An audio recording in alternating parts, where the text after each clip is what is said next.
Les lavandières de nuit.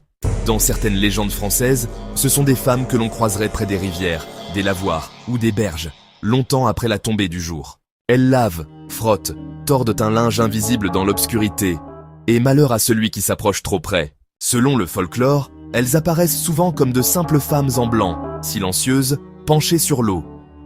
Mais dès qu'un voyageur leur adresse la parole, tout bascule. Parfois, elles demandent de l'aide. Un geste simple, en apparence, essorer un drap, tordre un linge, finir la lessive avec elle. Mais dans certaines versions de la légende, il faut tourner le tissu dans le même sens qu'elle. Sinon, elle brise les bras du malheureux, l'entraîne dans l'eau ou le condamne à mourir avant l'aube. Alors qui sont-elles vraiment?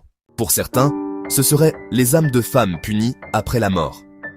Des pécheresses, des mères coupables ou des mortes privées de repos, condamnées à laver sans fin. Pour d'autres, ce symbole va plus loin.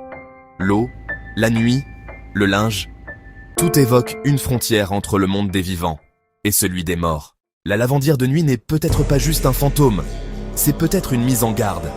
Ne pas errer seul la nuit, ne pas répondre à ce qui t'appelle depuis l'eau.